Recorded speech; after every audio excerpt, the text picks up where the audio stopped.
Hi guys, welcome back to my channel Divya Venu vlogs. ఈరోజు మనము travel vlogs వస్తాము. మేము ఇప్పుడు ఊరినింకా అస్సాము డింజానికి పోతూ ఉంటాము. చూడండి, మనం ప్యాక్ చేసేటప్పుడు పరిస్థితి ఇట్లుంటుంది. యావెత్తుకోవాలి, యావ వదలాలి అని మనకి తెలియదు. చూడండి, ఒక సూట్ కేసు ప్యాక్ చేసినాము. ఇప్పుడు సెకండ్ వన్ పోతా ఉంది.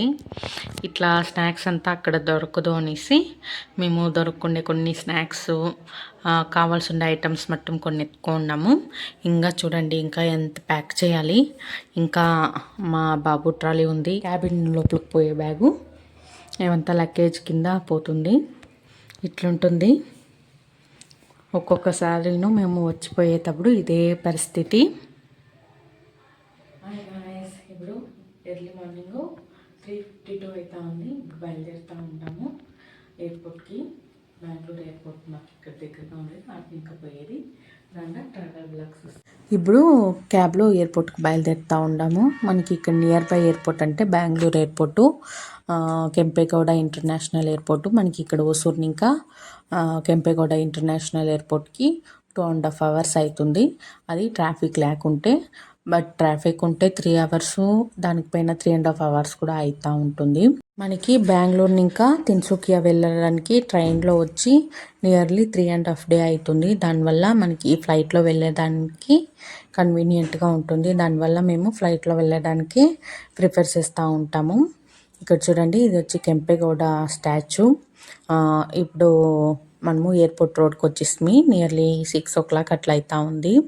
ఇంక ముందు మన ఛానల్లో ఆర్మీ లైఫ్ స్టైల్ ఎట్లుంటుంది, ఆర్మీ వైఫ్ లైఫ్ స్టైల్ ఎట్లుంటుంది అనేదాన్ని నేను వీడియోలో షేర్ చేసుకుంటూ ఉంటాను. ఇప్పుడు అక్కడ పోయి అస్సాంలో ఉండే ప్లేసెస్ అంతా కూడా మీకు నా యూట్యూబ్ ఛానల్లో ఎంతవరకు కవర్ చేసేకవుతుందో అంతవరకు కవర్ చేసి మీకు చూపిస్తూ ఉంటాను. ఇప్పుడు మనము ఎయిర్పోర్ట్కి రీచ్ అయిపోతుంది. ఇప్పుడు మేము వచ్చినది వచ్చి టెర్మినల్ 1.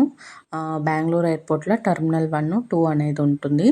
ఇప్పుడు చెక్ఇన్కి వచ్చినాము. మనము ఇక్కడే మిషన్స్ అంతా పెట్టింటారు.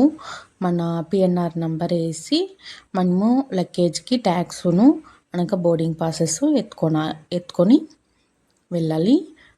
లగేజ్ కౌంటర్ తాకి వాళ్ళు అక్కడ వచ్చి వెయిట్ అంతా చెక్ చేసి మనకి లగేజ్ని పంపించేస్తారు. మేము వచ్చేసి టిఫిన్ చేసుకొనేసి ఫ్లైట్ ఎక్కేసాము. మనకి బెంగళూరు ఇంకా దిబ్రూగఢ్కి డైరెక్ట్ ఫ్లైట్ లేదు, ఎప్పుడు కనెక్టింగ్ ఫ్లైట్స్ ఉంటుంది. ఒకటి కోల్కతాకి లేకుంటే గువాహటికి కనెక్టింగ్ ఉంటుంది. ఈ టైం వచ్చి మాకు గువాహటికి కనెక్టింగ్ ఉండే. ఇప్పుడు నియర్ గువాహటి దగ్గర ఉండాము. ఇప్పుడు ల్యాండింగ్కి టైం అయింది. ఇటు చూడండి, మనము ఈ వీడియోలో చూసేది వచ్చి బ్రహ్మపుత్ర రివరు గువాహటిలో ఉండేది. ఈ వ్యూ అంతా చూడండి ఎంత బాగుంటుందో. ఇప్పుడు గువాహటిలో ల్యాండింగ్ అవుతూ ఉండాము. మనకి కనెక్టింగ్ ఫ్లైట్ అనేది గువాహటిని ఇంకా దిబ్రూగఢ్కి ఇంకా 40 minutes దా ఉంది. దానివల్ల మనము దిగినాకనే బోర్డింగ్ కావాలి. ఇది చూడండి, ఇదంతా గువాహటి ఎయిర్పోర్టు. గువాహటి ఎయిర్పోర్ట్లో ఎట్లా అంటే వాళ్ళు ఫెస్టివల్కి తగినట్ల మనకి థీమ్ ప్రకారంగా డెకరేట్ చేస్తూ ఉంటారు. ఒక్కొక్కసారి వచ్చినప్పుడు ఒక్కొక్క మాదిరి డెకరేట్ చేస్తూ ఉంటారు. ఇక్కడ అయినాక నేను మీకు దిబ్రూగఢ్ ఎయిర్పోర్ట్ చూపిస్తాను. ఇది చూడండి, ఇదంతా దిబ్రూగఢ్ ఎయిర్పోర్టు.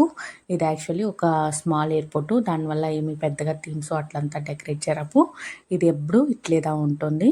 ఇప్పుడు పోయి మనము బ్యాగేజ్ కలెక్ట్ చేసుకుంటాము. కలెక్ట్ చేసుకున్న తర్వాత మనము ఇప్పుడు దిబ్రూగఢ్ ఇంకా ఇంటికి బయలుదేరేదానికి కార్లో వెళ్తున్నాము. ఒక 35 kilometers వస్తుంది దిబ్రూగఢ్ ఇంకా. మనము ఇంటికి వచ్చి రీచ్ అయిపోతుంది.